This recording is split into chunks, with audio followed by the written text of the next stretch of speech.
Halo semuanya, selamat datang kembali di channel ini. Jumpa lagi dengan saya Vicky Impong. Bagaimana kabar kalian semuanya? Aku berharap teman-teman semua di rumah bersama dengan keluarga tercinta selalu dalam keadaan yang sehat.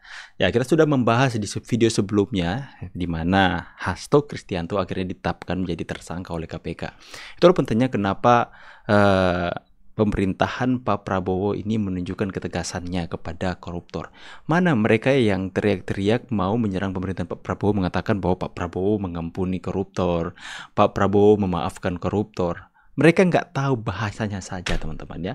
Kalau Pak Prabowo memaafkan koruptor, nggak mungkin ya sekelas sekjen partai PDIP ini orang besar loh teman-teman, yang dimana mungkin di zamannya Pak Jokowi ini sulit dan susah untuk menetapkannya menjadi tersangka karena ini orang besar ya, dilindungi oleh siapa kah? Tapi di zamannya Pak Prabowo ditetapkan menjadi tersangka oleh KPK. Mana yang bilang Pak Prabowo itu lemah terhadap koruptor? Ini buktinya ya. Itu hanya orang-orang pembenci pemerintah saja. Dan juga kenapa tidak sampai sedetik ini tidak sampai disahkan undang-undang perampasan aset oleh DPR. Kenapa itu menjadi pertanyaan yang sampai detik ini menjadi perbincangan tengah-tengah masyarakat. Bahkan ada demo teman-teman untuk mendesak agar supaya disahkannya undang-undang perampasan aset. Dan kita lihat di sini ada berita juga teman-teman ya. Rugikan negara 300 triliun. Harvey Moise divonis 6,5 tahun penjara dan denda 1 miliar ya. Dengan alasan berkelakuan baik waktu sidang. Nah, teman-teman, dan kemudian dengan alasan mempunyai tanggungan dan sebagainya. Sedangkan di mana ini ya, di Cina atau di mana ini, korupsi 6 triliun hukuman mati ya. Di Indonesia korupsi 300 triliun hanya 6,5 tahun penjara. Wow, coba kalian telaah ya. Taruhlah dia mempunyai, taruhlah kan 300 triliun, anggaplah 100 triliunnya yang dia simpan entah di mana 100 triliun ya. Dia vonis putusan 6,5 tahun penjara. 6,5 tahun penjara teman-teman ya. Nah, 6,5 tahun penjara ini dipotong dengan masa tahanan dia waktu dia pertama kali masuk sel, dipotong di tahanan rutan waktu dia sidang, dan kemudian dipotong lagi dengan remisi hari raya, kemudian remisi 17 Agustus, dan kemudian pengurusan kalau 6,5 tahun pembebasan bersyarat teman-teman ya, paling dia akan menjalani hukuman 4 tahun penjara. Setelah dia melewati 4 tahun penjara, dia keluar langsung hidup dengan uang hasil curiannya tanpa dirampas hasil korupsinya. Itulah kenapa pentingnya undang-undang perampasan aset itu disahkan. Ini ya teman-teman, 300 triliun. Mau nangis dengarnya. 6 triliun di luar sana hukum mati, di Indonesia 300 triliun hanya mendapatkan 6,5 tahun penjara dengan alasan bersikap sopan di pengadilan. Mon, hukum apa ini? Aduh, ini sama dengan pernah ada hukuman nenek-nenek yang curi kelapa. Itu hampir sama hukumannya, hukum. PPN 12% itu diputuskan melalui undang-undang. Undang-undang itu diusulkan oleh pemerintahan Presiden Jokowi. Pada saat yang sama PDI Perjuangan ada di komisi itu, dan komisi itu menunjukkan PDI Perjuangan menjadi ketua Panja kalau saya tidak salah. Jadi itu adalah keputusan DPR RI, bukan inisiatif Presiden. Untuk PPN 12% ini diakui oleh Deddy Sitorus sendiri bahwa itu bukan keputusan presiden, tapi itu keputusan DPR yang dimana dalam komisi itu ada partai PDIP di dalamnya. Ini adalah rekam jejak yang nggak bisa dihapus. Tapi kenapa sekarang orang PDIP seolah-olah menjadi pahlawan, ingin mengatakan atau mengkritik soal pajak naik 12%, padahal mereka ada di dalamnya dalam memutuskan hal ini. Emang rekam jejak itu memang ngeri teman-teman ya. Peringatan darurat, PDIP berupaya jatuhkan Presiden Prabowo, PPN 12% dijadikan senjata. Wow. Saya nggak ikut-ikutan teman-teman ya. Coba kita lihat komentar netizen. Betul, lihat aja TikTok si Genjar tiba-tiba bahas PPN, ngapain tahu? Coba Ganjar yang jadi presiden, apa iya PDIP bersama rakyat? Kali ini rakyat bersama PDIP. Rakyat peko katanya. Aduh. Siapa yang berkepentingan agar Gibran menjadi presiden, oligarki. Siapa yang berkepentingan Fitnah lagi nih Said Gaduh ya. agar Prabowo lemah? Oligarki.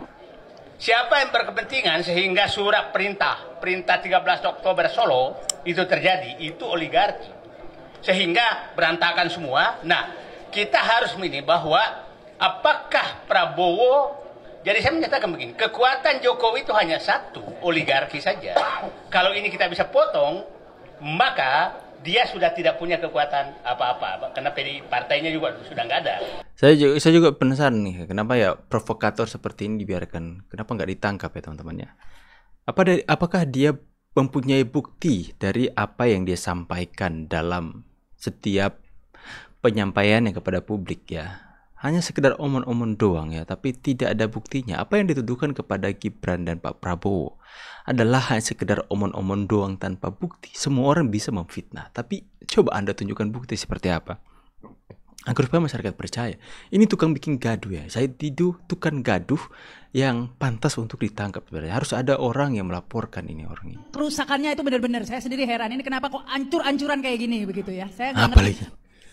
Ini orang berjilbab, tapi kelakuannya seperti anjing. Anjing setiap hari menjulurkan lidahnya. Orang ini juga seperti itu. Setiap hari menjulurkan lidahnya, suka menggibah orang. Jadi sifatnya itu sifat anjing. Saya yang bilang anjing, kamu seperti anjing. Gak cocok pakai jilbab itu. Kalau nggak betah di Indonesia, lebih baik minggat dari Indonesia. Indonesia gak butuh orang seperti kamu itu. Soalnya sifatnya itu sifat anjing. Saya yang bilang anjing, kamu seperti anjing. Gak pantas kamu berjilbab kalau setiap hari menghibah orang itu. Jadi sifatmu itu sifat anjing. Saya yang bilang anjing. Namanya mau ya Pak, saya bisa tahu Anda yang bilang Pak. kamu gak terima. Saya yang bilang anjing, kamu seperti anjing. Hari-harinya itu suka menghibah orang. Ya mungkin ya sifatnya teman-teman ya. Karena ya maksud Bapak ini ya janganlah kayak gitu gibah-gibah orang ya, gibah. Mungkin perumpamaan itu disampaikan karena mungkin emosi ya. Melihat seorang yang pakai jilbab tapi kok mulutnya kotor gitu kepada orang lain, menggibai orang teman-teman ya. Saya juga nggak no comment lah teman-teman. Bapak ini sudah kelihatan emosi. Pecut kalian itu tahu? Apa ini? Beraninya cuma sama Intan Serenita, anak kemarin sore, ya? Tantangan kepada Roy Suryo ini. Anak kemarin sore kalian kejar. Pengecut kalian itu. Mengecut. Kenapa kalian nggak mengejar saya? Hah? Kenapa? Kenapa kalian tidak mengejar Bunda Dijana Jenderal? Kenapa kalian tidak mengejar bapak yang satu tadi? Kenapa? Hah? Cemen kalian itu tahu. Gua dari kemarin, ya, asal lu tahu, ya, buat para anak-anak abah nih, gua senggol kalian sekarang.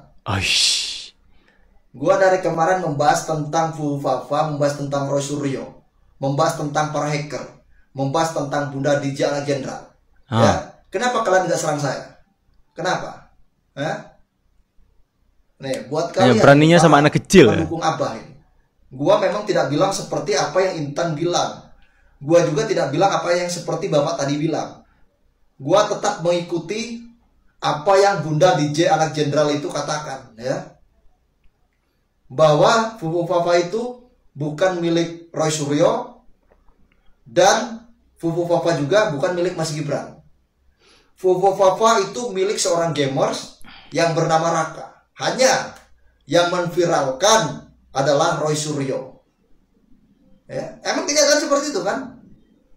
Siapa yang menviralkan Fufu Fafa coba kalau bukan Roy Suryo? Hah? Siapa yang mengatakan katanya akun Fufu Fafa 99,9% katanya milik Mas Gibran? Siapa coba kalau bukan Roy Suryo?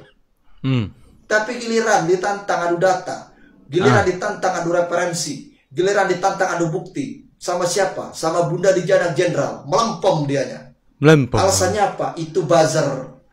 Anu buzzer, ini buzzer. Takut dia. Dasmu, tahu nggak? Dasmu. Gua tidak pernah sekalipun dibayar sama Mas Gibran. Ya.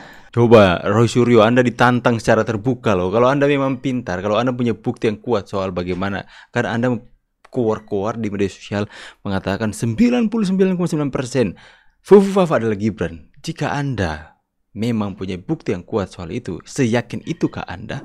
Terima dong tantangan terbuka dari DJ Anak Jenderal yang mau adu data, adu referensi. Jangan Anda berdalih dengan beralasan bahwa itu bazar-bazar, ngapain diladenin. Anda yang pengecut kalau gitu. Coba kalau Anda punya bukti, sama-sama punya bukti, adu data, ya di mana kek mau dimediasi teman-teman, coba. Tapi kayaknya si Roy Suryo penakut, pengecut teman-temannya. Takut kebongkar hoaxnya ya.